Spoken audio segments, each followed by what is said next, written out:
and welcome to the Sleepy Club. This is a gentle place where we learn while slowly drifting towards sleep. Hear calm and thoughtful stories. Share quiet knowledge and guide your thoughts into stillness without hurry and without pressure. Before we begin, I would love to know where in the world you are listening from tonight and what time it is for you right now. Whether you are wrapped in warm blankets as the night deepens or watching the first soft light of morning touch the sky, you are very welcome here. Tonight, we begin a slow and curious journey into the human mind.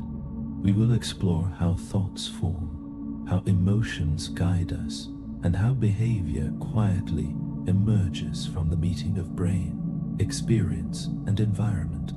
We will gently wander through memory and learning, emotion and personality, stress and rest, understanding not to analyze, but simply to observe. As you listen, allow your shoulders to relax and your breathing to become deeper and slower. There is nothing you need to remember and nothing you need to understand perfectly. These ideas are not here to be studied, only to pass by softly, like thoughts that fade as sleep approaches. If you enjoy these slow and thoughtful journeys, you are always welcome to like this video and subscribe to the Sleepy Club. It helps this quiet little space grow and helps others find a peaceful place to rest. Now, settle comfortably into your bed and take a slow, gentle breath in. Then let it go. Allow your eyes to close, your body to soften, and the noise of the day to slowly dissolve. Leave behind whatever no longer needs your attention and drift toward a calm and restful night. Now, we begin our journey into the quiet and fascinating story of the mind and the gentle science that seeks to understand what it means to be human. Psychology unfolds as a calm and careful science devoted to understanding mind and behavior as they quietly move through life. It rests on systematic observation and gentle measurement, watching how humans and animals act, think, and feel across moments and environments. In this way, psychology listens patiently to patterns that are often missed in the rush of everyday experience. Psychologists can be found in many settings, from research laboratories to hospital schools and clinical practices, each offering a different window into behavior. Some devote themselves to creating new knowledge through research, while others bring that knowledge into practical contexts where it can guide care, learning, and support. In every case, the scientific method serves as a steady anchor, allowing inquiry to remain objective when intuition alone may drift. Everyday reasoning often feels confident, yet it frequently struggles to predict human behavior with accuracy. One common illustration is hindsight bias, the quiet tendency to believe that past events were predictable after they have already happened, even when they were not. This gentle illusion reveals why scientific investigation matters, as it helps us move beyond intuitive but misleading explanations. Psychology approaches behavior through multiple levels of explanation, allowing understanding to deepen layer by layer. Biological perspectives draw attention to brain structures, neurotransmitters, and genetics as the physical roots of behavior. Psychological perspectives turn toward thoughts, emotions, and motivations, while social and cultural perspectives consider the shaping influence of groups' norms and shared values. The same behavior can be understood at each of these levels, and a more complete understanding often emerges when they are woven together. The field of psychology grew slowly out of philosophy, where early thinkers reflected on the nature of mind and experience. Early approaches such as structuralism searched for the basic elements of mental processes, while functionalism emphasized the adaptive purpose of thought and behavior. Behaviorism later redirected attention toward observable actions, setting aside introspection, while psychodynamic theory explored unconscious motives and inner conflict.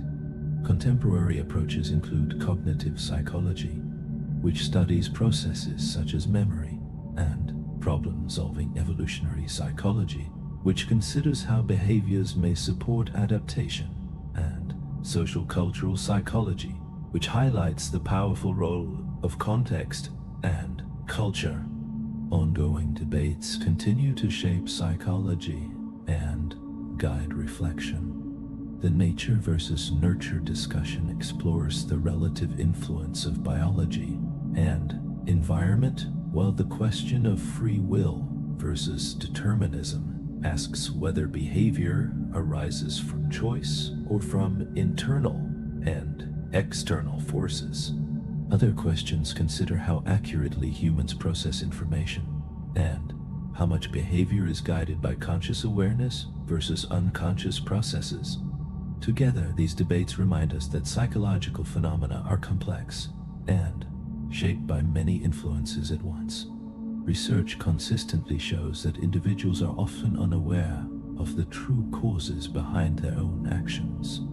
This quiet finding highlights the value of systematic scientific study in revealing the hidden influences that gently shape behavior, thought, and emotion. All human experience arises from the coordinated activity of the brain, the nervous system, the muscular system, and the endocrine glands, forming an integrated network that supports survival, adaptation, and higher cognition.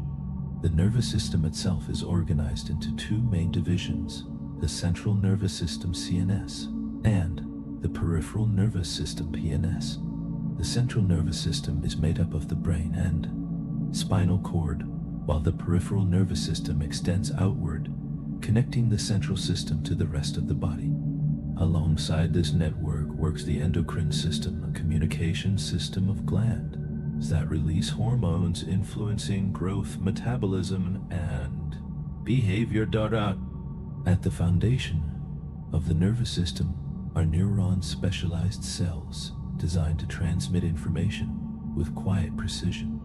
Each neuron has three essential parts, beginning with the soma or cell body, which contains the nucleus and supports the metabolic life of the cell. From the cell body, gentle branch-like extensions called dendrites reach outward, receiving incoming signals from other neurons and guiding them inward toward the soma tray. From the soma extends the axon, a long, quiet fiber that carries electrical signals away from the cell body toward other neurons, muscles, or glands. Around many axons rests the myelin sheath, a soft, fatty coating that insulates the signal and allows it to travel more quickly and smoothly. Communication within a neuron follows an electrochemical rhythm, calm and precise. Information moves as an electrical impulse known as the action potential. This action potential follows an all-or-nothing principle, meaning that once it begins, it always travels at full strength and continues down the axon without fading. When the signal reaches the end of the axon, its electrical nature gently transforms into a chemical message. Neurons never physically touch one another. Instead, they pause across tiny gaps called synapses. At these synapses, chemical messengers known as neurotransmitters are released from the terminal buttons of one neuron, then drift across the synaptic space and bind to receptors on the dendrites of neighboring neurons. More than 100 neurotransmitters have been identified, each influencing cognition, emotion, and behavior in its own distinctive way. Drugs and other substances affect behavior by imitating or blocking the action of these neurotransmitters. Substances that imitate are called agonists, while those that block are known as antagonists. The brain itself is arranged in layers reflecting a long history of evolutionary development. The oldest regions found in the brain stem regulate the most essential functions of life, such as breathing, heartbeat arousal, and basic motor reflexes. The brain stem includes the medulla, which controls vital involuntary processes, the pons, which supports movement and coordination, and the reticular formation, a network that gently regulates alertness. Resting above the brain stem is the thalamus, which serves as a relay station for sensory information, the cerebellum, which coordinates balance and fine motor control, and the limbic system, a collection of structures deeply involved in motivation, emotion, and memory.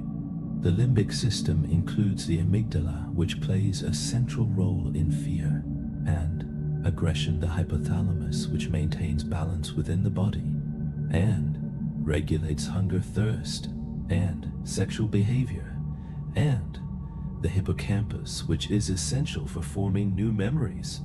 At the highest level sits the cerebral cortex, the most recently evolved and complex structure of the brain. The cortex contains roughly 20 billion neurons and nearly 300 trillion synaptic connections, supported by billions of glial cells that provide nourishment, insulation, and structural support.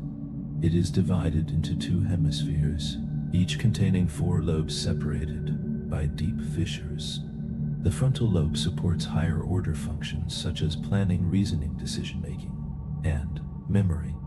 The parietal lobe processes somatosensory information, including touch and spatial awareness.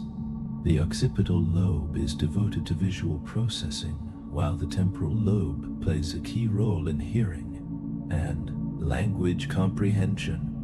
Within these lobes are specialized regions, including the motor cortex, which directs voluntary movement, the somatosensory cortex, which maps sensory input from the body, the visual cortex, the auditory cortex, and association areas that gently integrate information across many domains.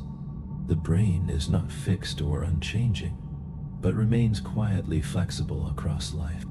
It demonstrates neuroplasticity, the capacity to reorganize and form new neural pathways, especially in response to learning and experience. It can also create new neurons through neurogenesis, a process most evident in the hippocampus. Scientific understanding of the brain has grown through many methods, ranging from post-mortem examination and lesion analysis to modern neuroimaging techniques. Electroencephalography gently records the electrical rhythms of the brain as they spread across the scalp, offering a quiet window into neural activity. Functional magnetic resonance imaging measures subtle changes in blood flow, revealing which regions of the brain are active during thought, feeling, and action. Transcranial magnetic stimulation uses carefully directed magnetic fields to briefly stimulate or disrupt specific brain areas, allowing researchers to observe causal links between neural regions and behavior. The nervous system also includes different kinds of neurons, each carrying a unique role in the flow of information. Sensory or afferent neurons bring incoming signals from receptors in the body toward the central nervous system. Motor or efferent neurons send messages outward from the central nervous system to muscles and glands, guiding movement and response. Interneurons, which make up the largest group, operate within the central nervous system, quietly linking sensory and motor pathways into intricate networks. The peripheral nervous system is further divided into the somatic nervous system and the autonomic nervous system. The somatic system governs voluntary movement of skeletal muscles, allowing intentional action. The autonomic system manages involuntary processes such as heart rate, digestion, and glandular activity, sustaining life beneath awareness. Within the system, the sympathetic division prepares the body for action, increasing arousal, speeding the heart, and mobilizing energy. The parasympathetic division gently counterbalances this response, calming the body, conserving energy, and restoring equilibrium after stress. Working alongside the nervous system, the endocrine system communicates through hormones released into the bloodstream. Important glands include the pituitary gland, often described as the master gland, for its role in growth and its influence over other glands. The pancreas regulates blood sugar levels, while the adrenal glands release stress hormones such as cortisol and adrenaline. The gonads produce sex hormones including testosterone, estrogen, and progesterone, which shape reproductive behavior development and psychological differences linked to gender. Sensation and perception form the foundation of how organisms engage with the surrounding world. Sensation refers to the initial detection of physical energy, while perception describes how the brain organizes and interprets that information. These processes flow together, seamlessly allowing humans not only to detect stimuli, but also to perceive patterns, relationships, and change.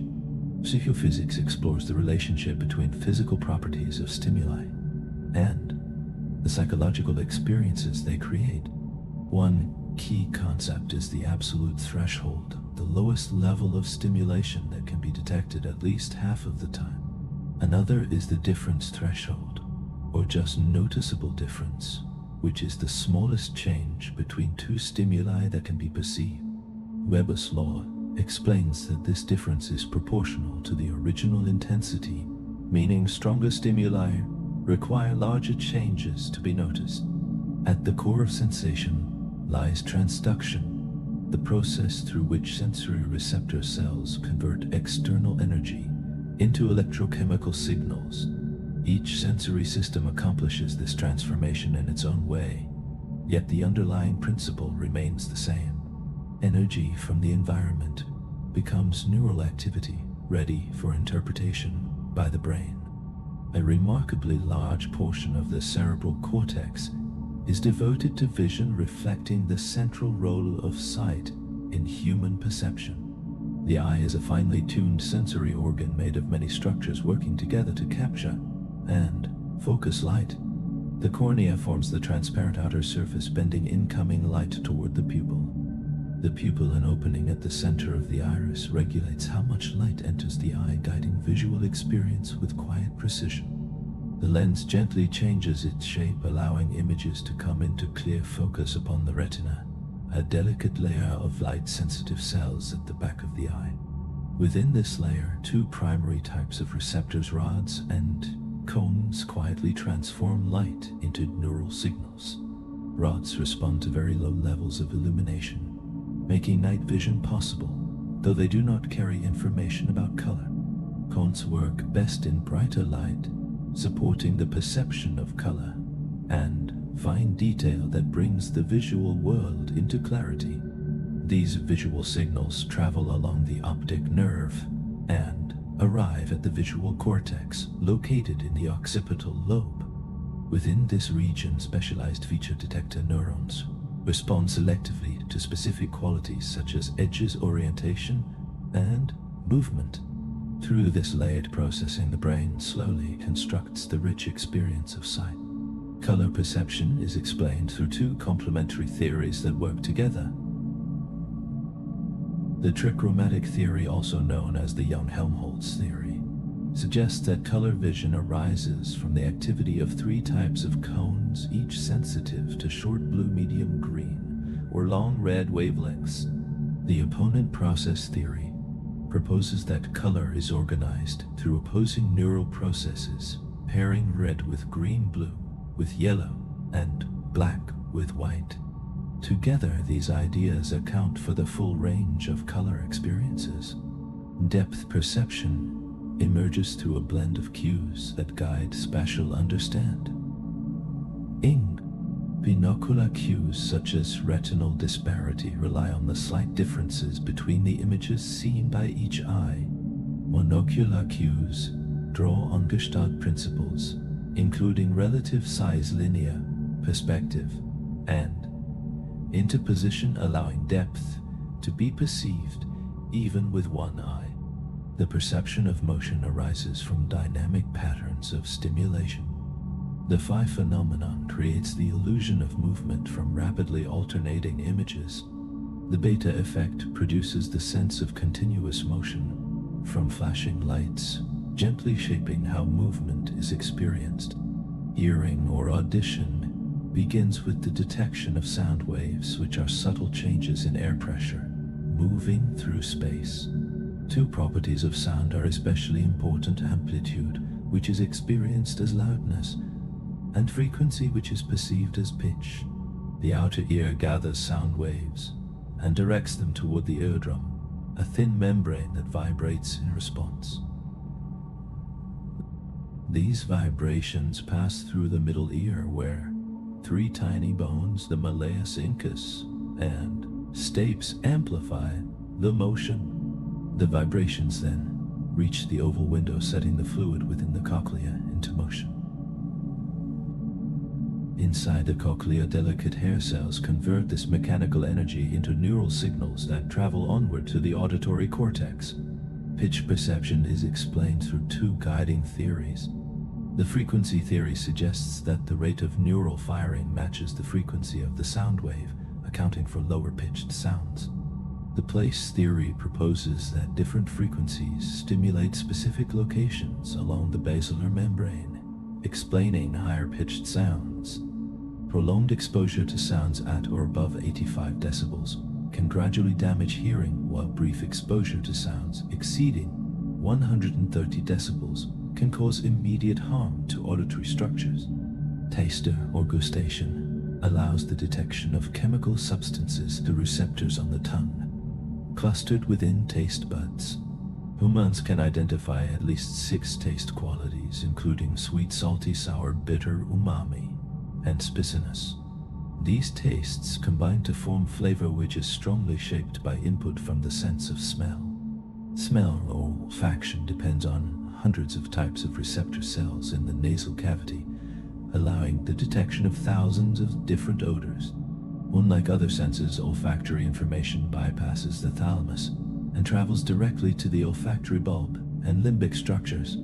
This direct pathway links scent closely with memory and emotion. The skin completes this sensory landscape, containing countless receptors that respond to pressure, warmth, cold, and pain. Through these signals, the body remains gently connected to the world, receiving information that supports awareness, protection, and balance. Among the senses of the skin, pressure is carried by specialized receptors, while temperature and pain travel through free nerve endings spread quietly throughout the body. Pain itself is a complex experience shaped not only by sensory pathways, but also by thought, attention, and emotion, gently coloring how it is felt and understood. In this way, pain reflects both the body and the mind working together. Beyond the outer senses, the body holds inner systems that track movement and balance with constant care. Kinesthesia provides our awareness of the position and motion of body parts through receptors in muscles and joints. The vestibular system, located within the inner ear, monitors balance and spatial orientation by sensing changes in head movement and position in relation to gravity. Perception reaches further than the simple detection of stimulation. It includes selective attention, the quiet ability to focus on certain signals while letting others fade into the background. It also involves sensory adaptation, the gradual reduction in sensitivity after constant exposure, and perceptual constancy, the capacity to experience objects as stable even when light distance or angle changes. The senses do not operate in isolation, but gently interact with one another to enrich experience. Flavor emerges from the blending of taste and smell, while vision can shape what is heard, as seen in effects such as the McGurk effect. Through this sensory interaction, perception becomes fuller and more nuanced. Yet perception, while remarkably effective, is not perfect. Expectations, memories, and emotions can bias interpretation, sometimes giving rise to illusions in which the brain misreads sensory input. These moments reveal that perception is not a passive mirror of reality, but an active construction shaped by the brain. Consciousness can be understood as the subjective awareness of the self and the surrounding world. It allows reflection, reasoning, and the monitoring of mental and physical activity as life unfolds. Conscious awareness serves a vital function, enabling planning, evaluation of outcomes, and the ongoing adjustment of behavior toward goals. Without it, purposeful thought and long-term planning would quietly dissolve. Since the earliest days of psychology, consciousness has stood at the center of inquiry. Sigmund Freud emphasized the division between conscious and unconscious processes, arguing that much of human behavior arises from hidden wishes and unresolved conflicts, even when actions appear rational. Modern psychology expand this view, distinguishing between automatic unconscious processes such as habits and reflexes and controlled conscious processes that demand. In a similar way, implicit cognition operates outside awareness, shaping preferences and judgments, while explicit cognition involves deliberate thought and conscious memory. Philosophical reflection on consciousness stretches back even further. René Descartes, a philosopher of the 17th century, defended dualism, the idea that mind and body are separate and that thought cannot be fully explained by physical processes alone. In contrast, contemporary psychology adopts a monist perspective, holding that the mind emerges from brain activity and that consciousness is a property of neural systems. Behavior is also guided by biological rhythms, steady cycles that organize bodily activity over time. The most prominent of these is the circadian rhythm, a roughly 24-hour cycle that regulates sleep and wakefulness, body temperature, hormone release, and many other functions. These rhythms are coordinated by the suprachiasmatic nucleus in the hypothalamus, which responds to light cues from the environment. When circadian rhythms are disrupted through jet lag or shift work, performance, alertness, and health are gently but noticeably affected. Sleep research reveals that rest unfolds in gentle and predictable stages, repeating in cycles of about 90 minutes through the night. Non-rapid eye movement sleep unfolds across 3 stages, beginning with stage none, a light drifting state, marked by wandering thoughts and small muscle movements. Stadia N2 follows, bringing deeper rest accompanied by sleep spindles and K-complexes visible in brain activity. Stadia N3, also known as slow wave sleep, is defined by large slow delta waves and is closely tied to physical restoration and renewal. Rapid eye movement sleep makes up roughly a quarter of total sleep and presents a quiet paradox. During this stage, brain activity closely resembles wakefulness, while the body remains largely still and relaxed. Most dreaming occurs during this phase as the mind explores inner landscapes while the body rests. Sleep serves as essential restorative and adaptive roles across body and mind. It strengthens memory, regulates mood, supports immune function, and restores the balance of energy needed for waking life. When sleep is chronically limited, cognition suffers, anxiety increases, immunity weakens, and risks for obesity and hypertension rise. In extreme and prolonged cases, sleep deprivation can become life-threatening. Several sleep disorders interrupt the natural rhythm of rest. Insomnia involves ongoing difficulty falling asleep or remaining asleep through the night. Sleep apnea disrupts breathing during sleep, causing repeated awakenings that fragment rest. Narcolepsy brings sudden and uncontrollable episodes of sleep during waking hours.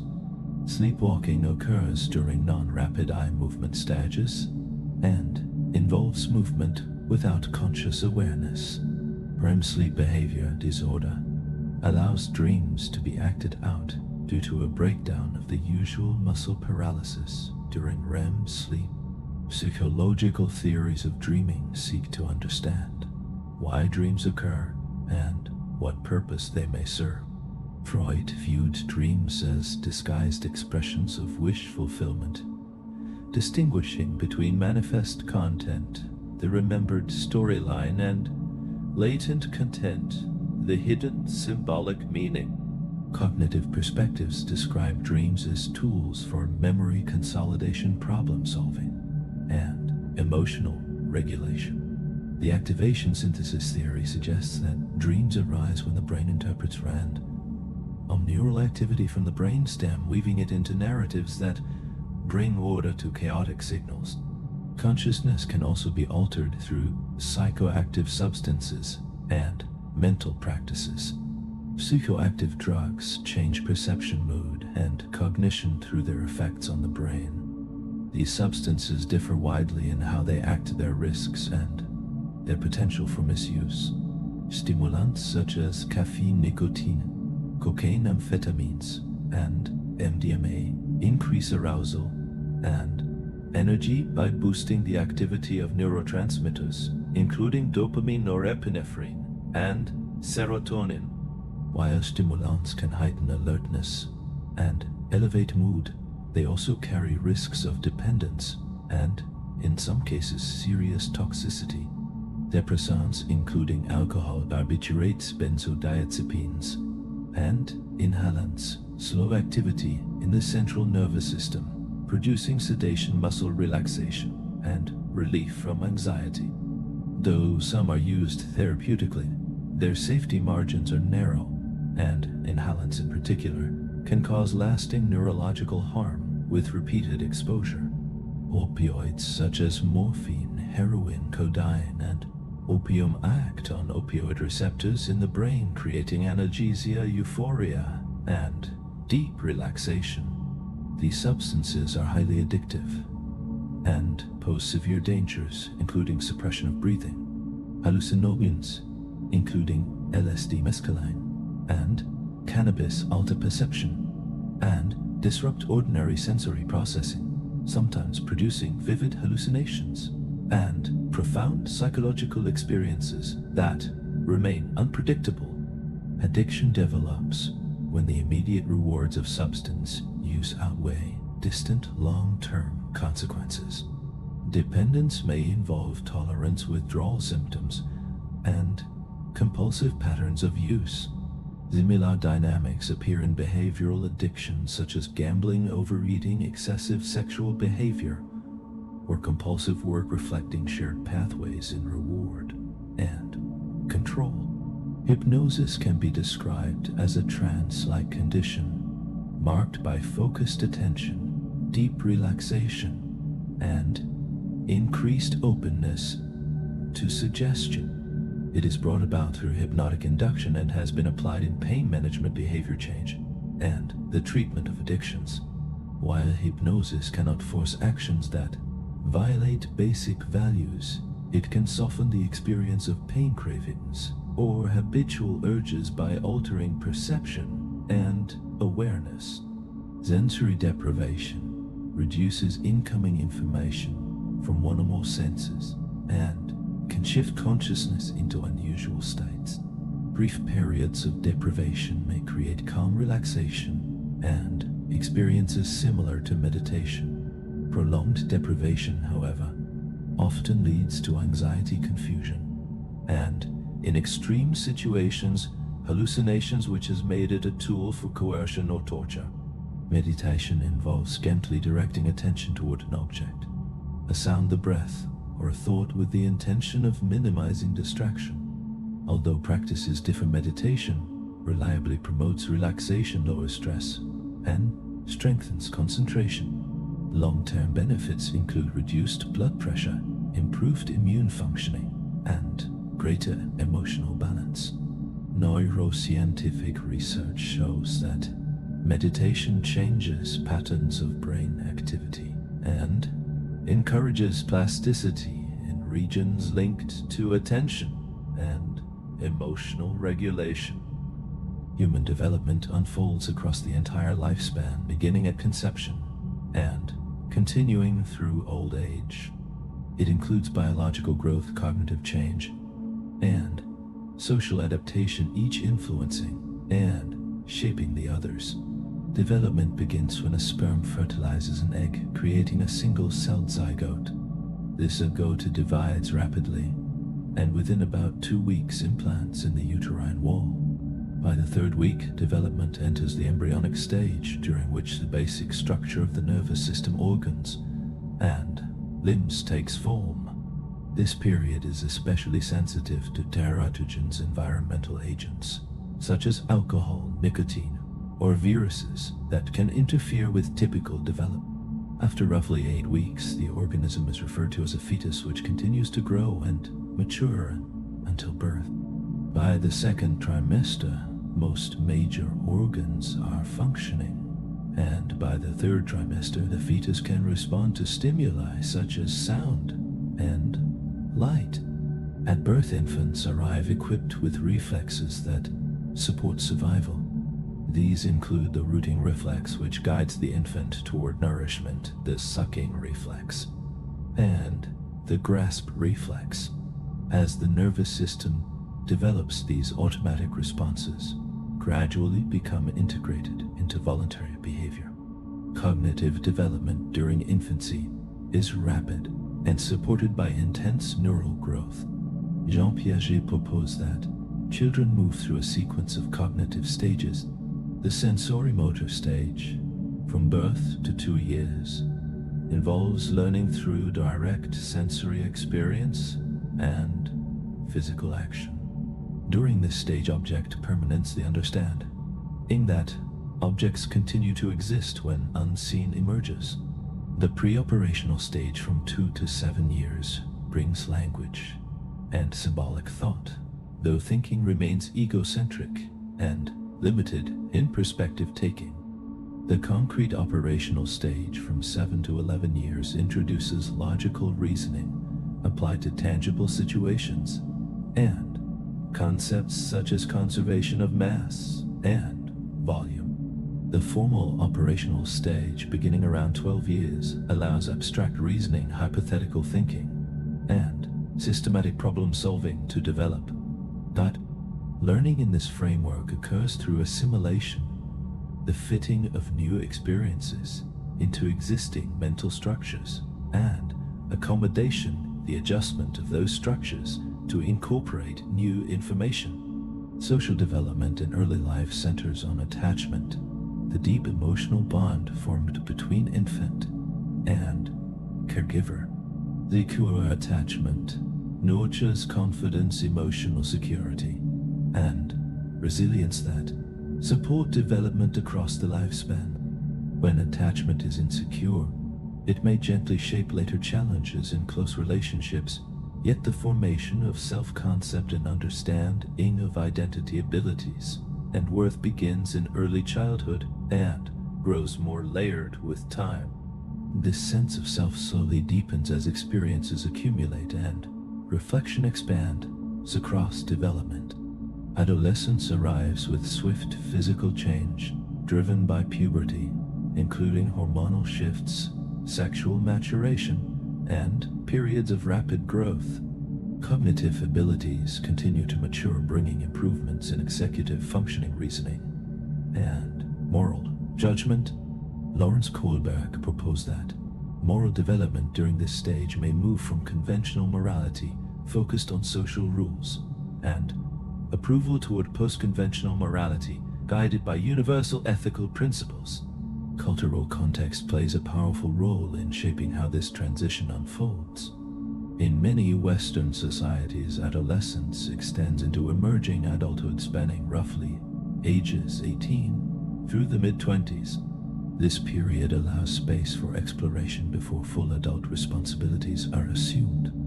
Individuals often experiment with careers, relationships, and personal values, gradually shaping direction and commitment. Adulthood brings both stability and gradual biological change. During early and middle adulthood, physical abilities such as muscle strength, sensory acuity, and reaction speed reach a peak and then slowly decline. Fertility decreases with age, and women typically experience menopause in their late 40s or early 50s, marking the end of reproductive capacity. Men may also see reduced fertility, though the change is usually more gradual. Cognitive and social development continues throughout adulthood. Work, family, and social ties often take center stage, and many individuals pursue generativity, contributing to the world through parenting, careers, or community involvement. Midlife can prompt reflection and reevaluation of goals, yet contrary to popular belief, a midlife crisis is not a universal experience. In later adulthood, physical capacities continue to change, yet many older adults remain active, engaged, and purposeful. Many report equal or even greater happiness compared to earlier years, with growing emphasis on meaningful social connections. Cognition in this stage reflects two complementary forms of intelligence. Fluid intelligence, the capacity to reason quickly and solve novel problems, tends to decline with age. Crystallized intelligence, built from accumulated knowledge, vocabulary, and practical skills, remains stable and often increases. Some individuals develop neurodegenerative conditions such as dementia, involving decline in memory and reasoning. The most common form is Alzheimer's disease, marked by progressive memory loss, confusion, and cognitive deterioration resulting from neural degeneration. Despite these challenges, most older adults maintain strong mental abilities and adapt effectively to the changes of aging. Development is best viewed as a lifelong dynamic process, blending continuity with change. Early experiences provide a foundation, yet learning and adaptation continue at every stage of life. Biological growth, cognitive development, and social relationships remain interwoven, shaping identity and behavior across the human lifespan. Daily learning can be described as a relatively lasting change in behavior or knowledge that arises from experience. It lies at the heart of psychology because it explains how organisms adjust to their environments, acquire new skills, and modify responses. Several major frameworks describe how learning occurs, including classical conditioning, operant conditioning, and observational learning. Classical conditioning was first explored systematically by Russian physiologist Ivan Pavlov through his studies of digestion in dogs. In classical conditioning, learning begins when a previously neutral event comes to predict something meaningful in the environment. A neutral stimulus becomes a conditioned stimulus when it is repeatedly paired with an unconditioned stimulus that naturally produces a reflexive reaction. Through this pairing, a conditioned response emerges as the organism learns to respond to the conditioned stimulus alone. A familiar illustration involves dogs that learn to salivate when a bell is sounded after it has been paired many times with food. Several principles shape how conditioned responses change over time. Extinction occurs when the conditioned stimulus is presented repeatedly without the unconditioned stimulus, causing the conditioned response to gradually weaken. Spontaneous recovery refers to the quiet return of a conditioned response after a period of rest following extinction. Stimulus generalisation happens when stimuli similar to the original conditioned stimulus also evoke the conditioned response. Stimulus discrimination develops when the organism learns to respond only to the specific conditioned stimulus and not to similar ones. Second-order conditioning extends learning further by pairing a new neutral stimulus with an already established conditioned stimulus, creating a chain of associations. At its core, classical conditioning reflects the importance of prediction. There, organisms learn to anticipate events in their surroundings, allowing them to adapt more effectively to what lies ahead, while this form of learning explains automatic and involuntary responses. A different process accounts for voluntary behavior. Operant conditioning explains how actions are shaped by their consequences. Edward Thorndike introduced the law of effect, which states that behaviors followed by satisfying outcomes are more likely to be repeated, while those followed by discomfort tend to fade. Building on this idea, B.F. Skinner developed a systematic framework describing how reinforcement and punishment influence behavior. Operant conditioning focuses on the ongoing relationship between what an organism does and what happens next.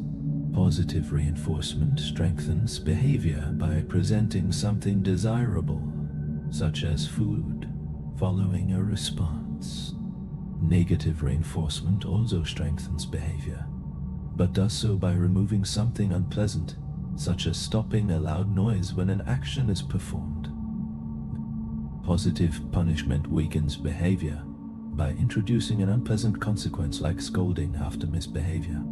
Negative punishment weakens behavior by removing something valued, such as taking away privileges. Learning through operant conditioning often unfolds gradually through shaping.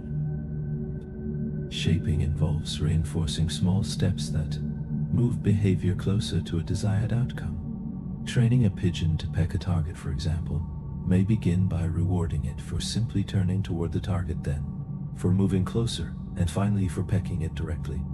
Patterns of learning are also influenced by reinforcement schedules. Stunt continuous reinforcement provides a reward after every correct response, leading to rapid learning, but also rapid extinction when rewards stop. Partial reinforcement delivers rewards, intermittently producing slower learning yet greater resistance to extinction. Fixed interval schedules provide reinforcement after a set period of time, such as a weekly paycheck. Variable interval schedules offer reinforcement after unpredictable time intervals, like checking for new messages. Fixed ratio schedules deliver reinforcement after a fixed number of responses, such as payment per item produced. Variable ratio schedulers provide reinforcement after a varying number of responses, as seen in gambling. These variable ratio schedules are especially resistant to extinction, helping explain the persistence of gambling behavior. Not all learning can be explained by conditioning alone. Insight learning involves a sudden understanding of how to solve a problem without gradual trial and error. Wolfgang Kohler demonstrated this form of learning when chimpanzees used tools to reach bananas after a moment of realization. Latent learning refers to knowledge acquired without reinforcement that becomes visible only when motivation is present. Edward Tolman showed through maze studies with rats that animals can develop cognitive maps of their environment even without immediate reward. Together, these findings reveal that learning is not purely behavioral, but also deeply cognitive. It involves internal representations, expectations, and understanding, allowing organisms to navigate the world with flexibility and foresight. Observational learning unfolds when individuals acquire new behaviors simply by watching others. Albert Bandura illustrated this process through his work with the Bobo doll, showing that children who observed aggressive adult models were more likely to behave aggressively themselves. This form of learning depends on 4 gentle steps: attention to the model, retention of what is observed, reproduction of the behavior, and motivation to perform it. Through observation, complex patterns such as aggression, altruism, language, and cultural customs are passed from one person to another, shaping social life. Observational learning also explains the powerful influence of media and social environments on behavior. What is seen repeatedly can quietly guide beliefs, expectations, and actions without direct instruction. Learning theories therefore reach far beyond laboratories into everyday experience. In daily life, advertising often relies on classical conditioning, pairing products with pleasant images, sounds, or emotions to create positive associations. Education frequently uses reinforcement to encourage participation, achievement, and persistence, guiding students toward learning goals. Yet rewards must be designed with care, because excessive reliance on external incentives can weaken intrinsic motivation and genuine curiosity. Behavior modification applies principles of learning to change unwanted habits and encourage healthier ones. Techniques based on conditioning are used to reduce smoking, increase physical activity, and support many forms of personal change. Social dilemmas, such as the prisoner's dilemma, reveal how expectations and reinforcement shape choices between cooperation and competition. Individuals may seek immediate personal gain, yet long-term collective cooperation often produces the greatest shared benefit. Learning continues across the entire lifespan, shaping adaptation at every stage. Children rely heavily on observation, imitation, and direct feedback, while adults often engage in self-guided, reflective, and abstract learning. Conditioning, cognitive processes, and observational learning interact, continuously explaining both everyday habits and the transmission of culture across generations.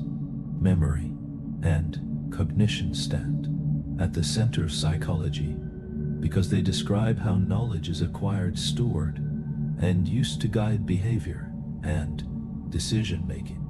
Cognitive psychology emerged in the mid-20th century, influenced by developments in computer science. The idea of the mind as an information processing system with stages of input, storage, and retrieval has deeply shaped modern theories of thought and memory. Psychologists commonly distinguish between explicit memory and implicit memory. Explicit memory involves conscious awareness and deliberate recall of information and can be directly assessed. It includes semantic memory, which stores facts, and general knowledge such as knowing that Paris is the capital of France. It also includes episodic memory, which holds personal experiences connected to specific times and places, such as remembering a birthday celebration. Explicit memory is often measured through recall, recognition, and relearning. Recall requires producing information without cues, while recognition involves identifying previously encountered material. Relearning, also known as the savings method, examines how much faster information is acquired when it is learned again. Implicit memory operates outside conscious awareness, yet still shapes behavior. It includes procedural memory, which supports skills and habits such as riding a bicycle. It also includes classical conditioning effects, in which learned associations automatically influence responses. Priming represents another form in which prior exposure to information subtly affects perception or action, such as when seeing the word yellow increases the likelihood of recognizing the word banana. Implicit memories usually function automatically, requiring little conscious effort. Memory can also be understood as a sequence of stages reflecting how information flows through the system over time. Sensory memory offers a brief and gentle holding space for incoming information from the senses. Iconic memory preserves visual impressions for less than a second, while echoic memory carries sounds for several seconds before they fade. Wouldn't you? Without focused attention, these traces dissolve quickly, making room for what comes next. Short-term memory holds information for a short while within clear limits.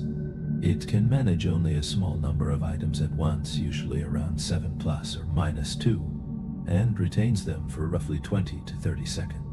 Within this space, information can be actively led, giving rise to the idea of working memory. Working memory is more fluid and active than simple short-term storage.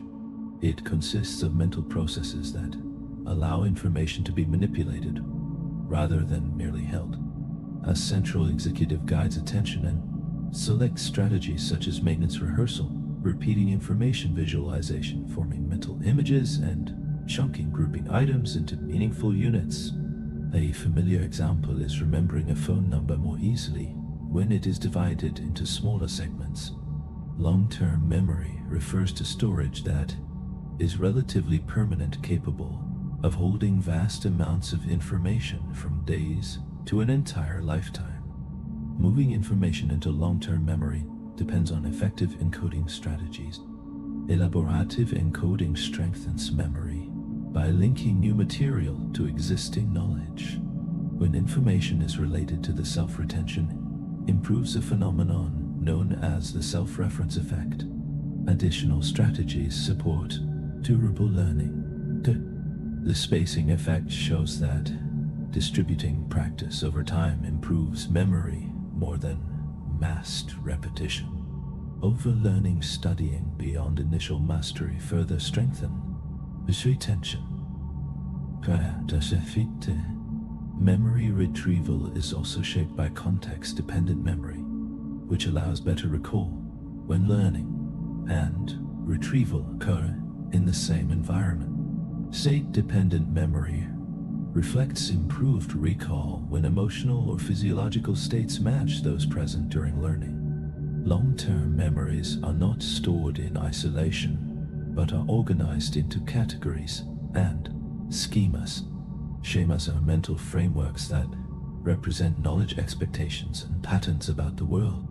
They support encoding by linking new information to existing structures and aid retrieval by offering cues. Yet schemas can also distort memory, leading people to reshape details so they better fit prior expectations. At the biological level, memory is supported by lasting neural change. Long-term potentiation refers to the gradual strengthening of synaptic connections through repeated activation, forming stable memory traces. Different brain regions contribute to different types of memory. The hippocampus plays a vital role in explicit memory, especially in forming new episodic and semantic memories. The cerebellum supports implicit memory, particularly motor learning. The amygdala adds emotional weight to experiences, enhancing recall of events charged with feeling. Clinical cases of amnesia reveal these distinctions clearly. One well-known example is the patient known as HM, who underwent removal of the hippocampus to treat epilepsy. After the surgery, he could no longer form new explicit memories, yet he retained the ability to learn new motor skills, demonstrating preserved procedural memory. Cognition is adaptive and efficient, yet it is also vulnerable to systematic errors known as cognitive biases. These biases arise from heavy reliance on schemas, the influence of vivid but misleading information, and the use of mental shortcuts known as heuristics. Common biases include source monitoring errors in which the origin of a memory is misattributed. Confirmation bias reflects a tendency to seek out information that supports existing beliefs. Functional fixedness limits problem solving by making it difficult to imagine alternative uses for familiar objects. The misinformation effect shows how memories can be altered by misleading information presented after an event, as seen in research on eyewitness testimony. Overconfidence bias leads individuals to overestimate the accuracy of their judgments and memories. Counterfactual thinking gently imagines how events might have unfolded differently, and can give rise to feelings of regret or relief depending on the imagined outcome. Understanding cognitive biases matters because they quietly shape decisions across daily life, influencing relationships, legal judgments, and financial choices. By becoming aware of these tendencies, individuals gain the ability to examine their thinking with care and reduce the likelihood of error. Memory and cognition operate together in a continuous partnership. Memory offers stored representations of past experience, while cognition actively works with those representations to reason, plan, and solve problems. The balance between accurate storage, effective retrieval, and flexible strategies gives human thought its depth and complexity. Although memory systems are remarkably powerful, they are reconstructive rather than exact, making cognition both adaptable and open to distortion. Intelligence can be described as the capacity to think, learn from experience, solve problems, and adjust effectively to new situations. It stands as one of the strongest predictors of outcomes in education, work, economic success, and social life.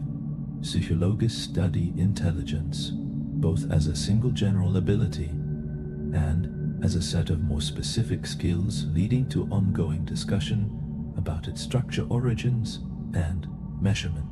The modern scientific study of intelligence began in the early 20th century, when French psychologist Alfred Binet, working with Henri Simon, created the first standardized test designed to identify children who needed educational support. Building on this foundation, Charles Spearman proposed the idea of a general intelligence factor, known as G, representing a shared cognitive capacity that supports performance across many tasks. Spearman suggested that while people differ in specific talents, overall performance tends to reflect a common ability for reasoning and problem solving. Alongside this view, psychologists also recognize specific intelligences, referring to abilities within narrower domains, such as mathematical reasoning, spatial visualization, or verbal fluency. Later theories expand the concept further to capture the richness of human ability. Robert Sternberg proposed a triarchic theory of intelligence, describing three complementary components. Analytical intelligence supports reasoning and problem solving. Creative intelligence reflects innovation, imagination, and adaptability. Practical intelligence involves everyday problem solving and the ability to navigate real-world demands. Howard Gardner introduced the theory of multiple intelligences, suggesting that intelligence is not a single entity, but a collection of distinct capacities.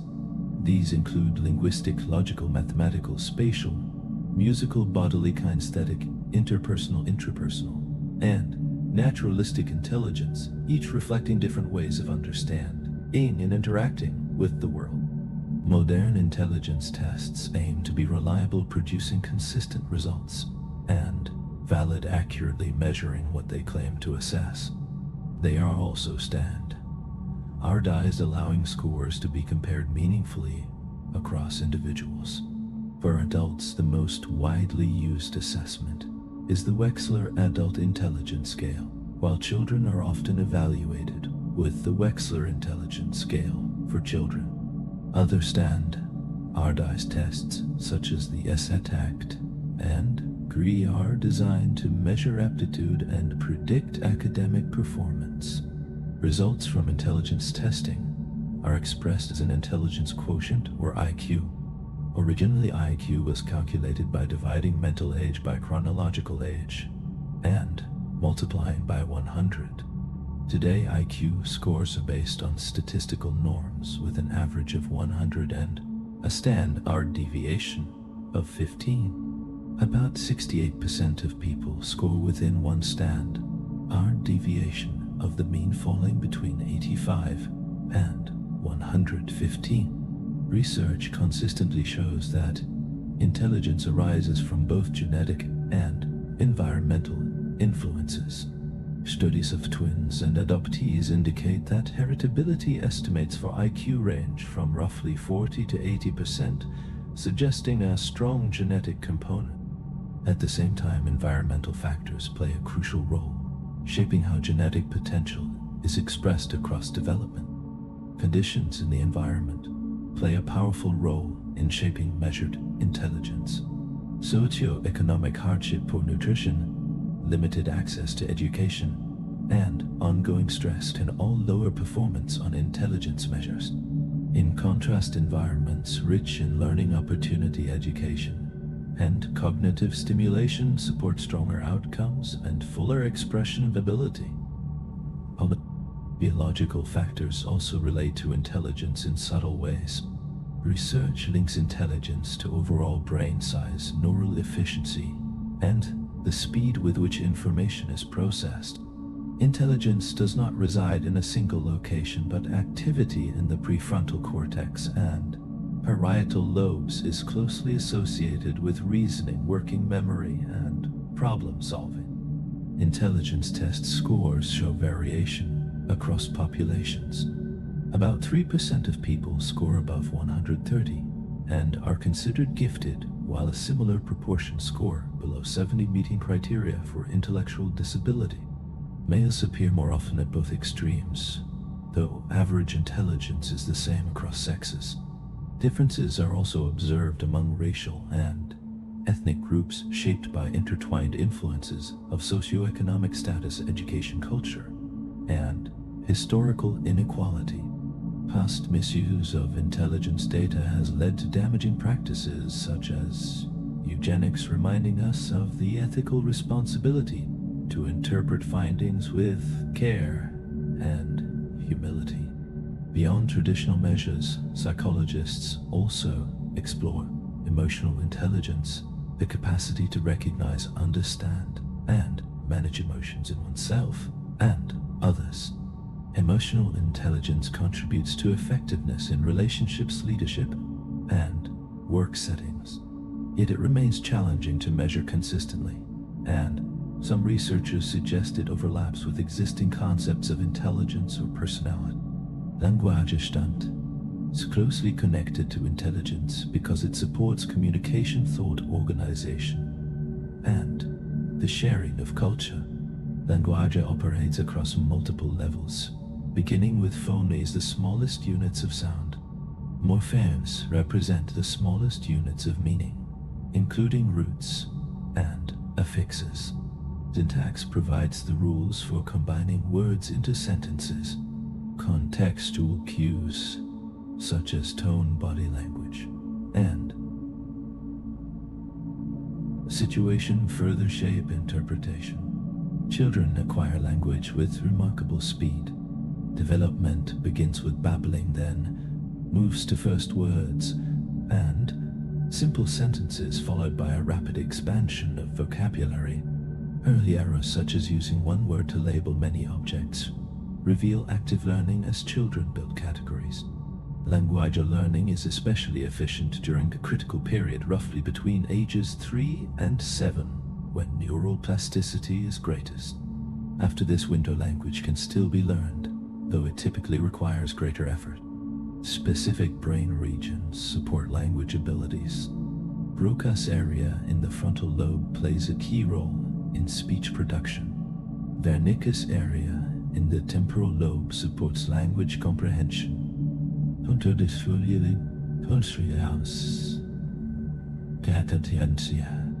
Damage to either region can lead to aphasia, affecting expression or understanding of speech. Theories of language development offer different perspectives. Behaviorist approaches emphasize learning through reinforcement and imitation. In contrast, Noam Chomsky proposed an innate language acquisition mechanism, allowing humans to grasp grammatical structure naturally. He distinguished between surface structure, the exact wording of a sentence, and deep structure, the underlying meaning it conveys. Bilingualism has become increasingly common across the world. Research suggests that individuals who use more than one language often show greater cognitive flexibility, stronger executive control, and increased resistance to age-related cognitive decline compared to those who speak only one language. Although many animals communicate, their systems lack the generative and complex structure of human language. Studies have shown that chimpanzees, gorillas, and dolphins can learn symbols or signs, yet none display the full grammar and open-ended creativity that defines true language. Intelligence weaves together reasoning, problem-solving, adaptability, and communication, allowing individuals to meet the changing demands of life. It is shaped by both biological foundations and environmental experience, expressed through many forms and applied across countless domains. While intelligence tests remain among the most precise tools in psychology, they reflect only a portion of human cognitive potential. Broader qualities such as creativity, emotional regulation, and language reveal the rich and multifaceted nature of intelligence. Affect refers to the wide range of emotional experiences, from brief passing moods to powerful enduring feelings that guide thought and action. Affect shapes judgment, directs behavior, and carries deep consequences for mental and physical health. These emotional states are closely linked to arousal, the bodily activation generated by the sympathetic division of the autonomic nervous system. Increased heart rate, faster breathing, and heightened alertness prepare the body to respond to challenges and opportunities. Emotions are mental and physiological feeling states that capture attention and guide decision-making. Psychologists distinguish between basic emotions such as anger, disgust, fear, happiness, sadness, and surprise, which appear across cultures and are associated with recognizable facial expressions. Secondary emotions arise from cognitive appraisal and blend primary emotions into experiences such as guilt, pride, or jealousy. The brain processes emotion through two complementary pathways. A fast pathway sends signals directly from the thalamus to the amygdala, enabling immediate reflexive responses to potential threats.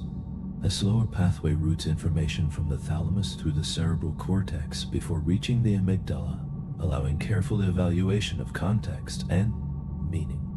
Together, these systems support both rapid reaction and thoughtful reflection. Several theories describe how arousal and emotion are connected. The Cannon-Bard theory proposes that emotional experience and physiological arousal occur simultaneously without one causing the other. In this view, fear and a racing heart are felt at the same moment. The James Lange theory suggests that emotions arise from the perception of bodily changes, so trembling gives rise to fear, and smiling gives rise to happiness. The two-factor theory explains emotion as the product of both arousal and cognitive interpretation, with arousal determining intensity and interpretation defining emotional quality. When the source of arousal is misidentified, emotion can be shaped in unexpected ways. Attributing a rapid heartbeat from physical exertion to romantic attraction illustrates misattribution of arousal. Emotions are shared and understood not only through language but also through nonverbal signals, such as facial expression, tone of voice, and posture.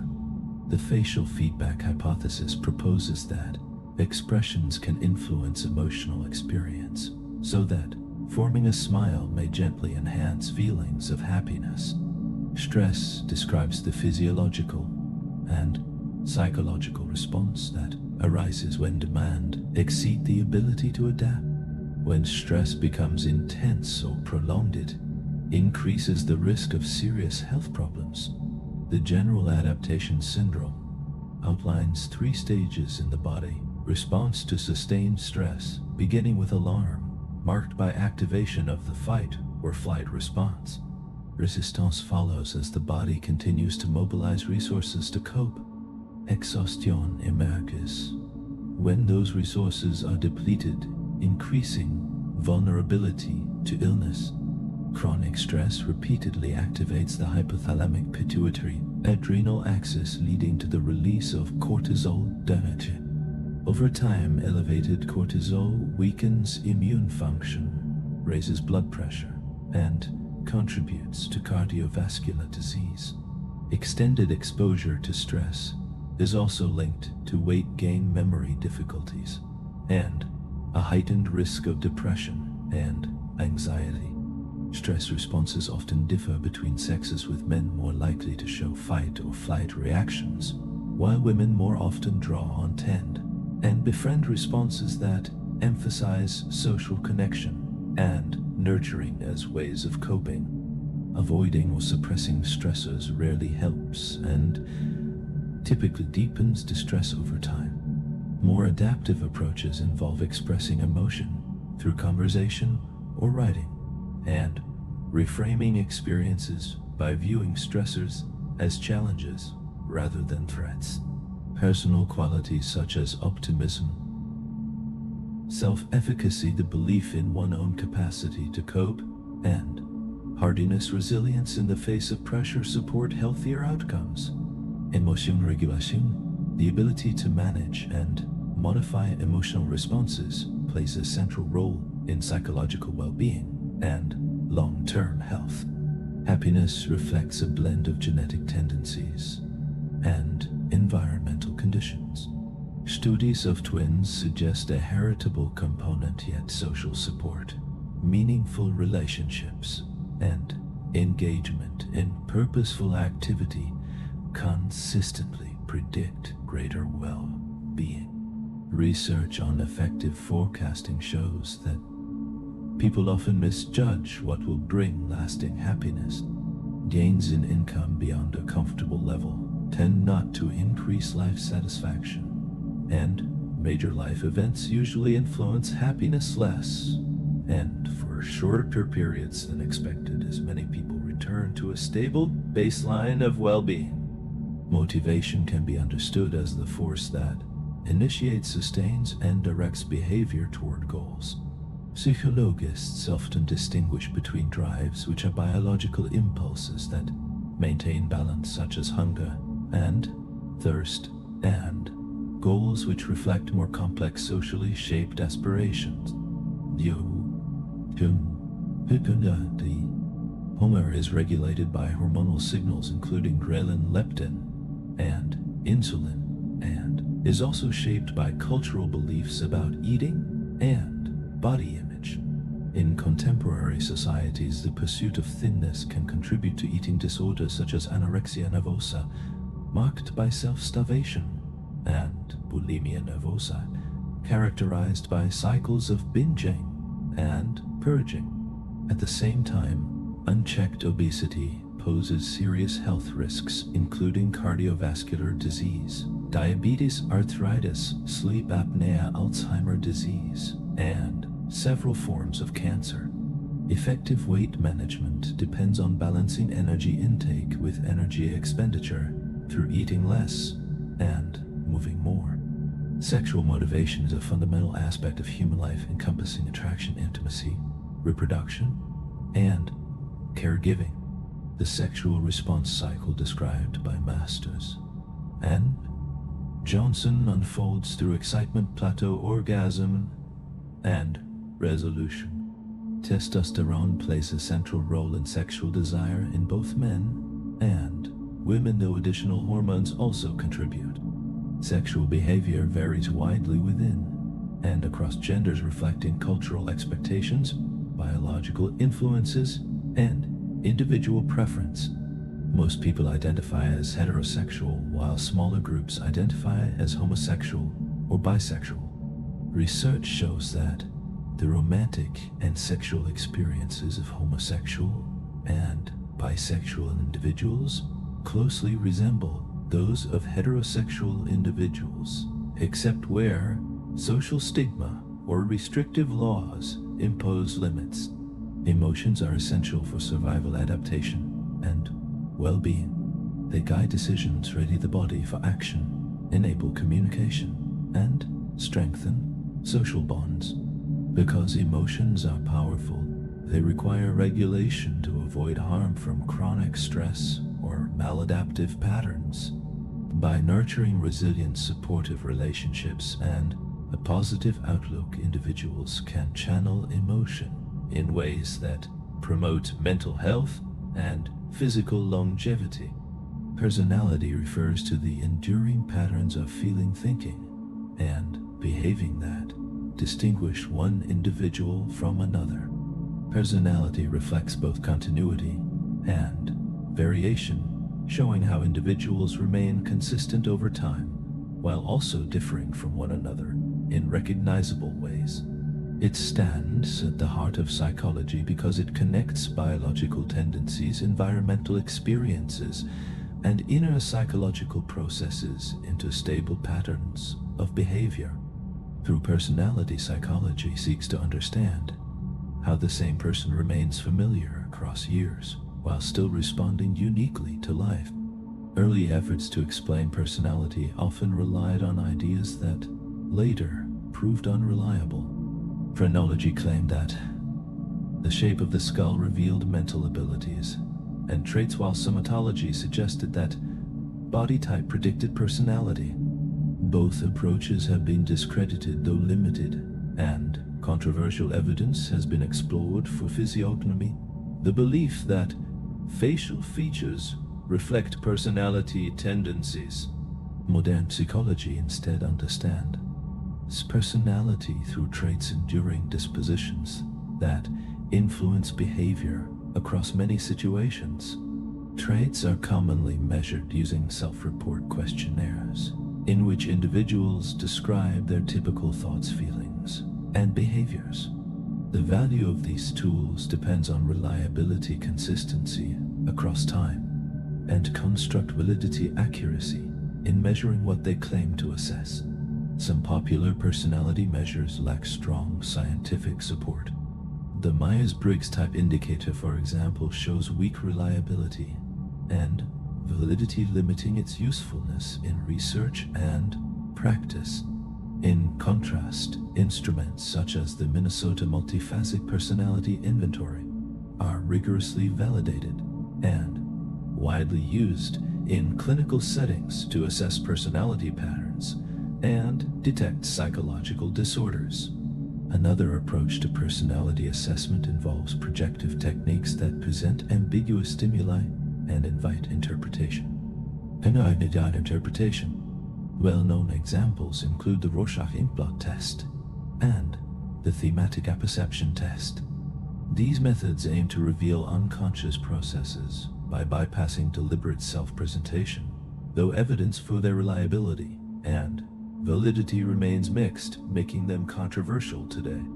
The trait approach was shaped by psychologists such as Gordon Allport, Raymond Cattell, and Hans Eisenach, who sought to identify the fundamental dimensions of personality. Their work ultimately led to the five-factor model, often called the Big Five, which describes 5 broad traits found across cultures.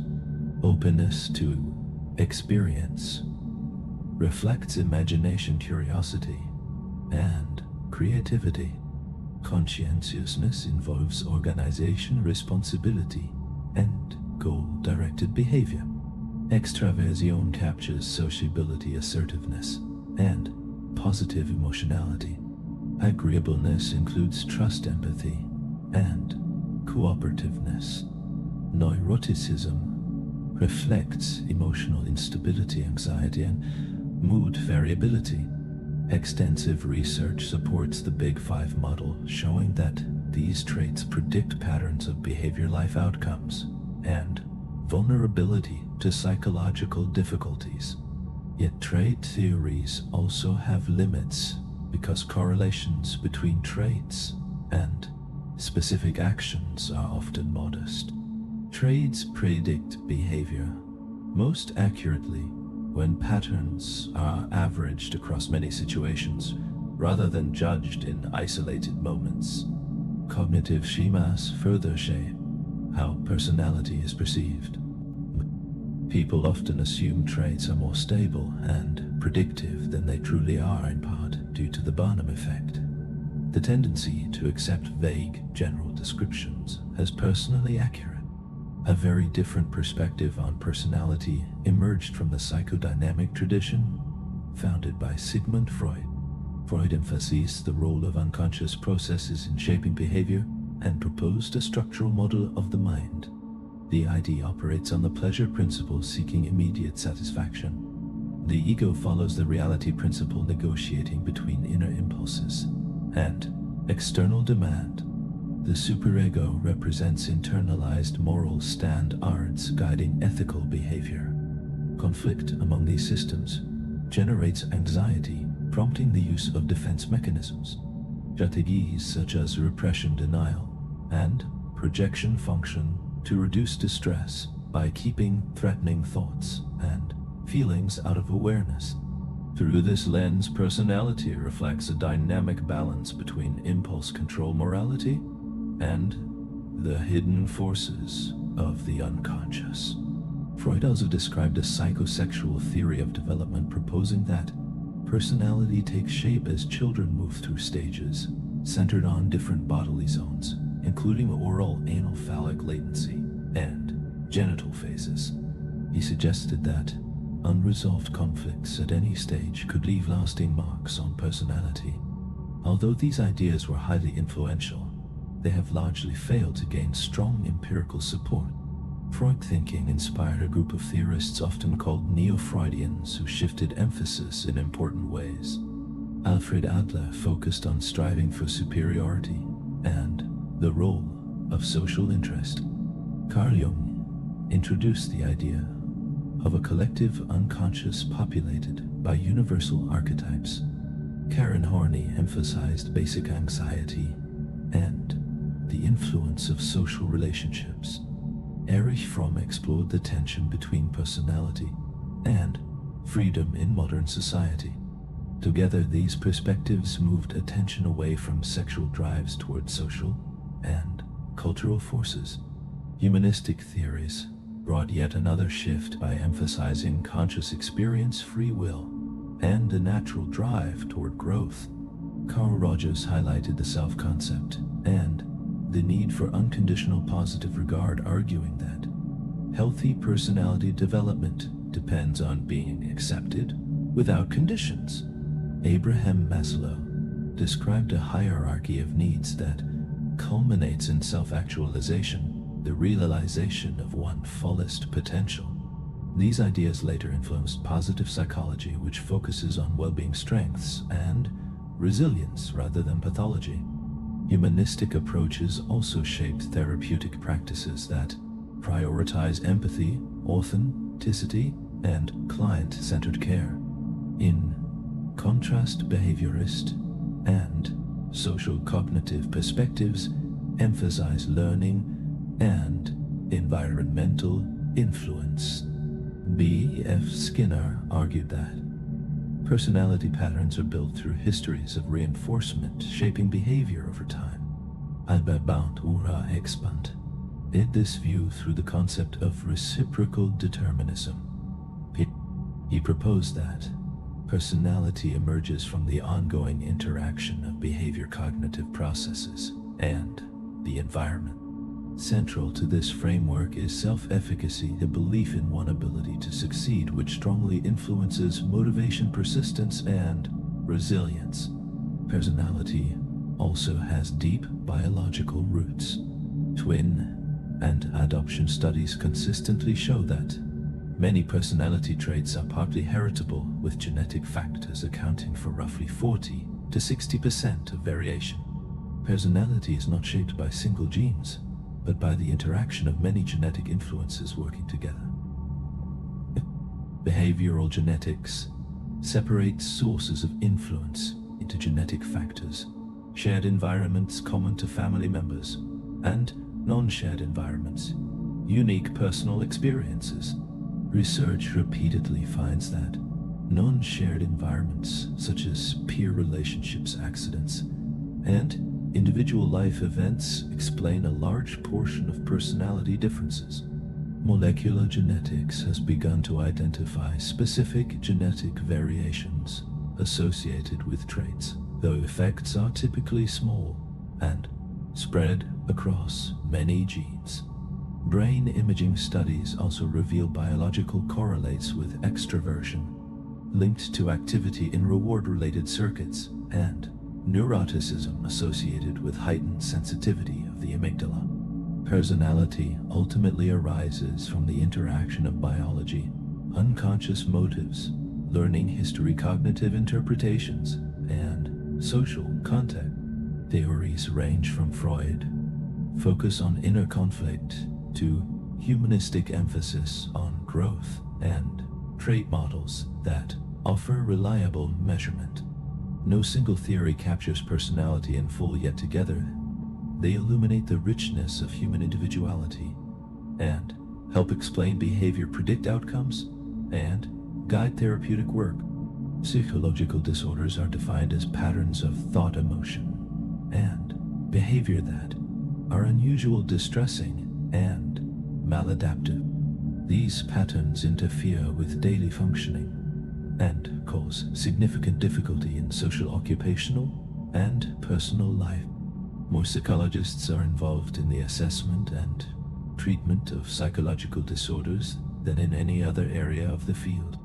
Epidemiological research suggests that roughly 1 in 4 Americans experience some form of psychological disorder within a given year, amounting to more than 78 million people. Rates are higher among those living with poverty, low socioeconomic status, or systemic disadvantage, revealing that mental health is shaped not only by biology but also by social conditions. Disorders often occur together, meaning individuals may experience more than one condition at the same time, such as depression alongside anxiety or substance use. Equally important is the stigma that surrounds mental illness. Stigma can operate during periods of illness, through recovery, and even after symptoms have eased, leading to discrimination, isolation, and self-blame. Understanding that psychological disorders are not moral weaknesses, but complex conditions is essential for reducing stigma and encouraging treatment. Psychologists rely on the Diagnostic and Statistical Manual of Mental Disorders as the primary system for classification and diagnosis. This manual organizes disorders into categories based on shared patterns of symptoms that define each condition. Earlier versions used multiple dimensions to describe functioning, while more recent editions have adopted a simplified structure. Criticism of this system includes concern about overdiagnosis. Conditions such as attention deficit hyperactivity disorder, autism spectrum disorder, and related developmental differences are now identified far more frequently than in past decades. Debate continues over whether this reflects improved recognition or the labeling of normal variation as pathology. Anxiety disorders involve excessive and persistent fear responses to situations that do not pose real danger.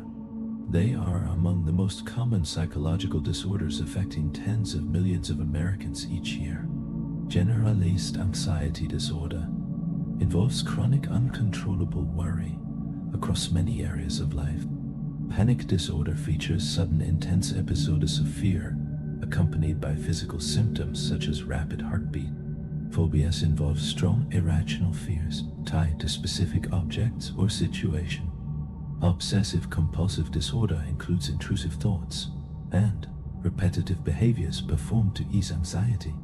Post-traumatic stress disorder arises after exposure to trauma and involves recurring distress and heightened arousal. Dissociative disorders involve disruptions in memory, awareness, or identity. Dissociative amnesia includes gaps in memory, often connected to traumatic experiences. Dissociative fugue involves sudden travel or wandering paired with confusion about identity. And dissociative identity disorder involves the presence of two or more distinct identity states that alternate control over behavior. Mood disorders disrupt emotional balance and influence thinking, perception, and social interaction. They affect tens of millions of Americans annually.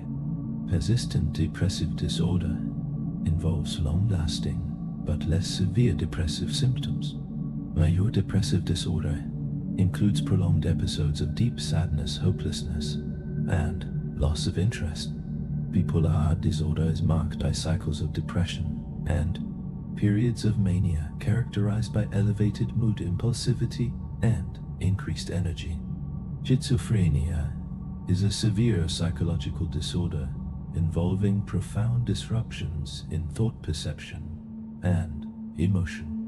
Symptoms may include delusions, hallucinations, disorganized speech, flattened emotional expression, social withdrawal, and decline in daily functioning. Several million Americans live with schizophrenia, and the condition often requires long-term care.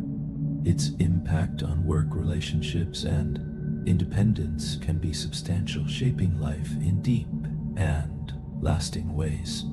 Personality disorders describe enduring and inflexible patterns of thinking, feeling, and behaving that create persistent difficulty in relationships, work, and social life.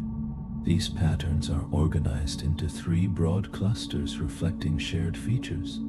The odd or eccentric cluster includes patterns marked by suspicion, detachment, or social withdrawal, such as paranoid and schizoid personality disorders. The dramatic or erratic cluster includes conditions characterized by emotional instability, impulsivity, and disregard for others, such as borderline personality disorder, marked by unstable relationships and self-image, and antisocial personality disorder, defined by violation of others' rights. The anxious or inhibited cluster includes patterns dominated by fear, dependence, or avoidance, such as avoidant and dependent personality disorders. Somatoform disorders involve physical symptoms that cannot be fully explained by identifiable medical conditions. Conversion disorder presents neurological-like symptoms such as paralysis without medical cause. Body dysmorphic disorder centers on preoccupation with perceived flaws in appearance. Hypochondriasis involves persistent fear of serious illness despite medical reassurance. Factitious disorder occurs when individuals deliberately produce or exaggerate symptoms for psychological gain, often seeking attention from medical professionals. Sexual disorders include difficulties in desire, arousal, performance, or patterns that cause distress or impairment. Sexual dysfunctions involve problems with desire, arousal, orgasm, or pain during sexual activity. Gender dysphoria refers to distress arising from incongruence between experienced gender and biological sex, though many individuals experience gender diversity without distress leading to ongoing debate about classification. Paraphilias involve atypical patterns of sexual arousal that become clinically significant when they cause harm or distress. Treatment for psychological disorders begins with careful psychological assessment. Clinicians gather systematic information about symptoms, personal history, and daily functioning using standardized tests, structured interviews, and observation. Because many psychological conditions have biological components, patients are also evaluated medically to rule out contributing physical factors such as neurological injury, hormonal imbalance, or substance effects, ensuring that symptoms are not solely the result of medical conditions. Psychotherapy involves structured interactions between therapist and client aimed at reducing distress, changing maladaptive behavior, and supporting well-being. A central principle is active collaboration, in which the client engages directly with difficulties while working alongside the therapist to address underlying causes and patterns. Psychodynamic therapy, rooted in Freudian psychoanalysis, and expand, ed by later theorists, emphasizes unconscious motivations and unresolved conflicts. Through free association, clients speak openly, allowing hidden material to surface. Dream analysis is used to explore symbolic expressions of unconscious desire. The primary goal is insight, developing awareness of unseen forces that shape behavior so that symptoms may lessen and functioning improve. Humanistic therapies inspired by the work of Carl Rogers and Abraham Maslow focus on growth, self-concept, and personal responsibility. The therapeutic relationships stand at the center, built on genuineness, empathy, and unconditional positive regard. Therapists practice attentive listening and reflective understanding, in creating a safe space in which clients can explore feelings and move towards self-actualization. This approach emphasizes subjective experience and inherent potential for change, and has deeply influenced modern client-centered care and positive psychology. Cognitive behavioral therapy integrates cognitive and behavioral principles into a structured and goal-directed approach. This approach is widely applied in the treatment of anxiety, depression, phobias, obsessive-compulsive disorder, and many other conditions. Behavioral methods within this framework draw on principles of operant and classical conditioning. Exposure therapy gently reduces fear by helping individuals face feared situations through gradual steps.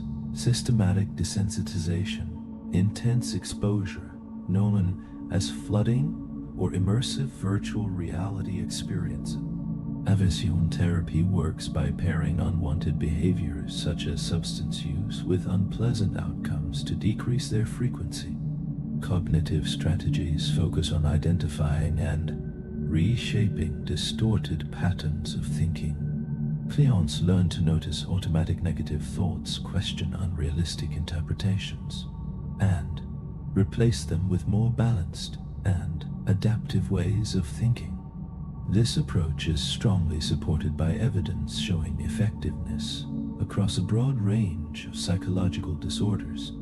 Many therapists use an eclectic style, combining techniques from different traditions to meet individual needs. A clinician may use cognitive behavioral strategies to reduce symptoms while also drawing on psychodynamic ideas to explore deeper relational themes. Biomedical treatments aim to directly alter brain chemistry and neural activity. These include medications, and in some cases forms of brain stimulation or surgical intervention. Stimulant medications such as Ritalin, Adderall, and Dexedrine are prescribed in carefully controlled doses to treat attention deficit hyperactivity disorder, helping improve focus and impulse control. Antidepressant medications, especially selective serotonin reuptake inhibitors such as Prozac, Paxil, and Zoloft, increase the availability of serotonin and are commonly used to treat depression and anxiety. Mood stabilizers, including lithium and certain anticonvulsant drugs, are central in the management of bipolar disorder. Anti-anxiety medications, such as benzodiazepines, including Ativan, Valium, and Xanax, can provide short-term relief, but carry risks of tolerance and dependence.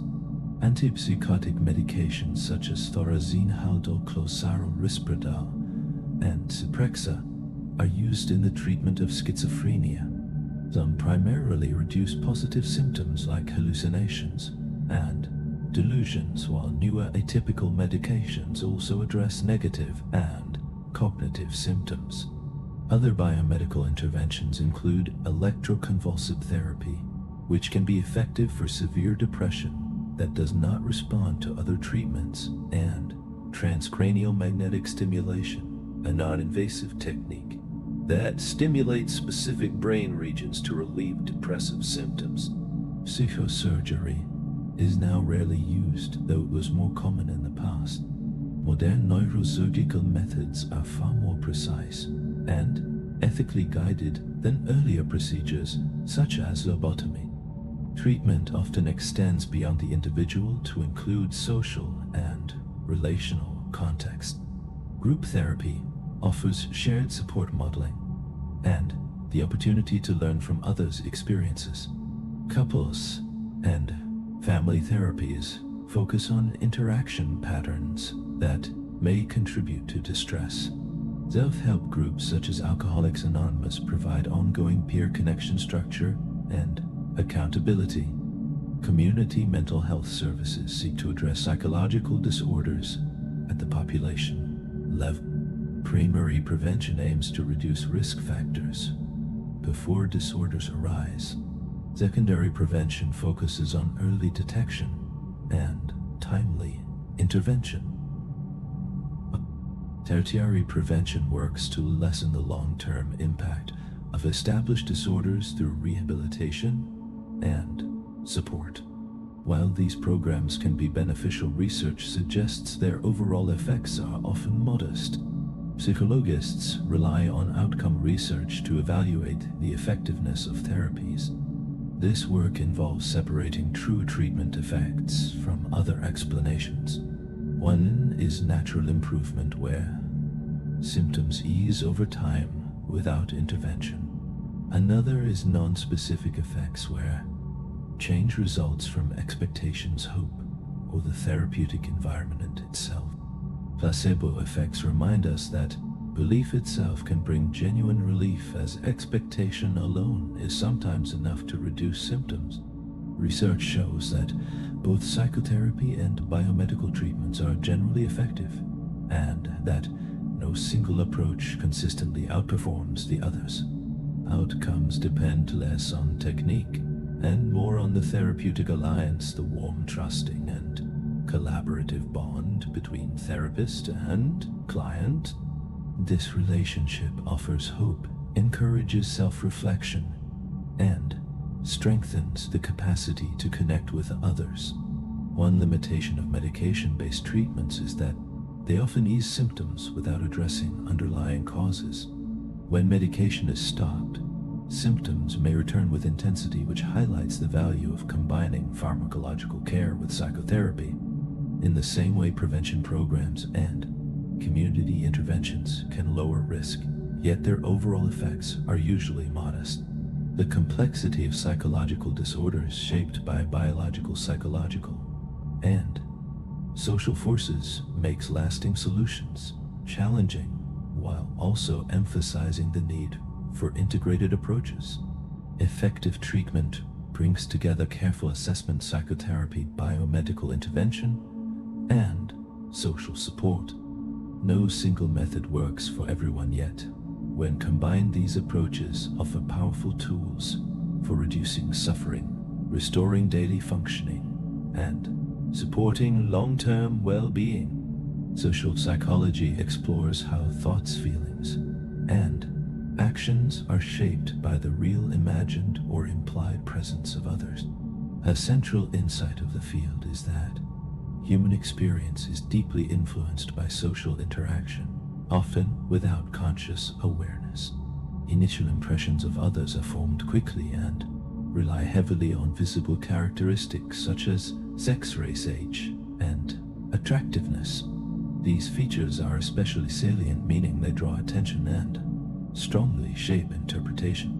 Research shows that youthfulness, facial symmetry, and averageness are widely perceived as attractive across cultures, though cultural settings add their own standards.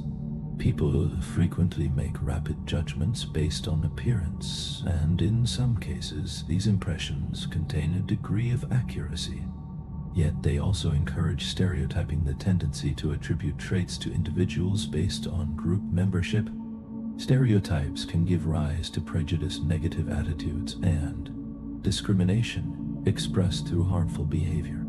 Although such patterns may reflect cognitive shortcuts or even evolutionary tendencies, they are not fixed. Positive contact between groups, education, and deliberate practice and counter stereotypical thinking can reduce their influence.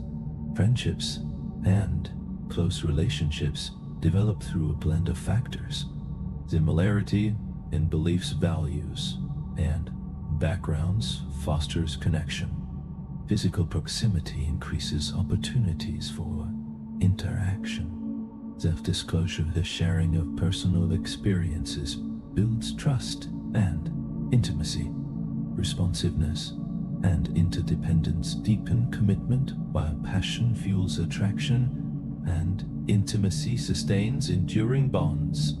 Together, these elements shape patterns of liking, love, and relationship satisfaction. Attribution theory examines how people explain behavior in themselves and others. Causes may be attributed to personal dispositions, such as traits, and intentions to situational influences, such as external circumstances, or to a combination of both. While explanations can be accurate, systematic biases often appear guiding judgment in predictable ways. The fundamental attribution error describes the tendency to overemphasize personal traits while overlooking the power of situational forces in explaining behavior. Self-serving attributions reflect a comforting pattern in which successes are credited to personal qualities, while failures are assigned to external circumstances. These habits of explanation quietly shape how people see themselves and others.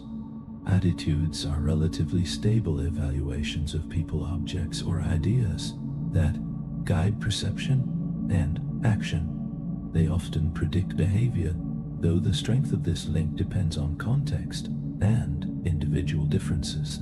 Attitudes can shift through persuasion influenced by the credibility of the communicator, the emotional tone of the message, and the characteristics of the audience receiving it.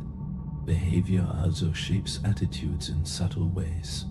Self-perception theory suggests that people infer their own attitudes by observing what they do, especially when internal cues are unclear. Cognitive dissonance theory proposes that conflict between beliefs and actions creates psychological discomfort, motivating change in attitudes or behavior to restore balance. Helping others or altruism reflects both evolutionary roots and learned social norms. Reciprocal altruism encourages helping with the expectation that assistance will be returned in the future. Social norms guide these behaviors, including the norm of reciprocity, helping those who have helped us, and the social responsibility norm, helping those in need. Research on the bystand effect reveals that the presence of others can reduce the likelihood of helping during emergencies. Studies by Latana and Dali show that intervention depends on a sequence of steps: noticing an event, interpreting it as an emergency, and deciding to act. Each stage can be disrupted when responsibility is shared among many, leading to diffusion of responsibility. Aggression refers to behavior intended to cause harm, whether physical or psychological. Biological factors contribute, including activation of the amygdala, regulation by the prefrontal cortex, and the influence of testosterone, which increases aggressive tendencies in both men and women. Environmental conditions such as frustration, pain, and high temperature can also heighten aggression.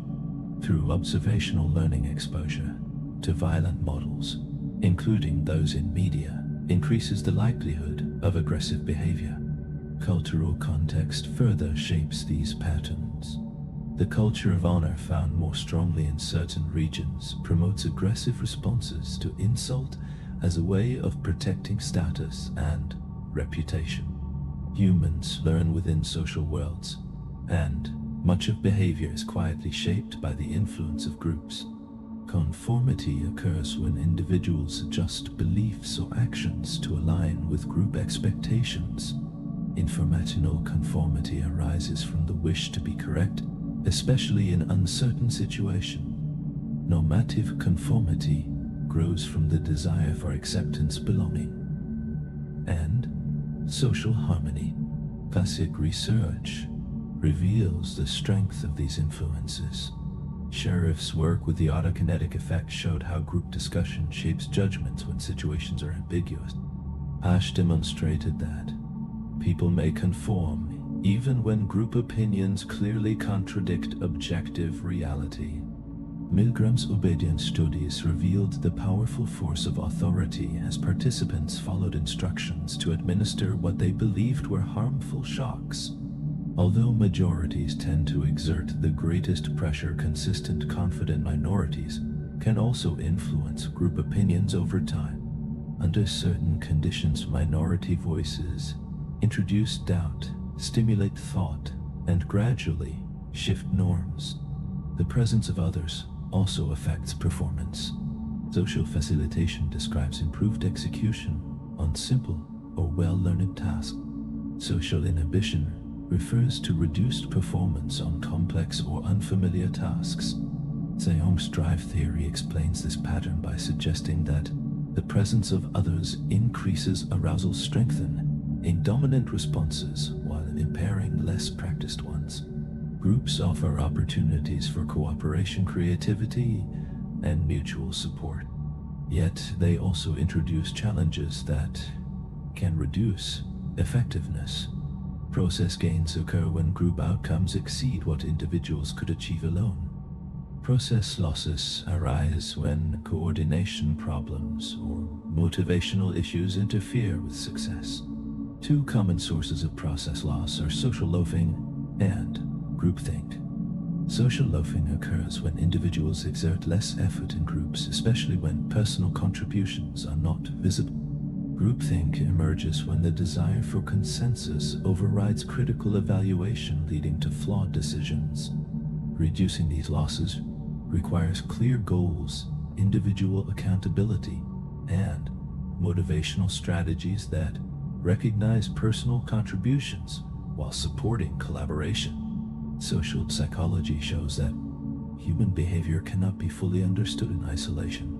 Judgments of attractiveness, perceptions of others' attitudes, conformity, and group dynamics all arise from ongoing interaction between individuals and their social environments. By studying these patterns, psychologists uncover both the vulnerabilities and strengths of social behavior, offering pathways toward reducing prejudice, strengthening relationships, resolving conflict, and improving collective decision-making.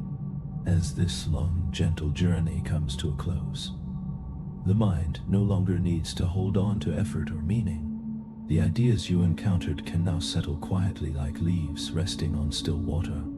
With each slow breath, the body softens, and the space between thoughts grows wider. There is nothing left to understand, and nowhere left to go.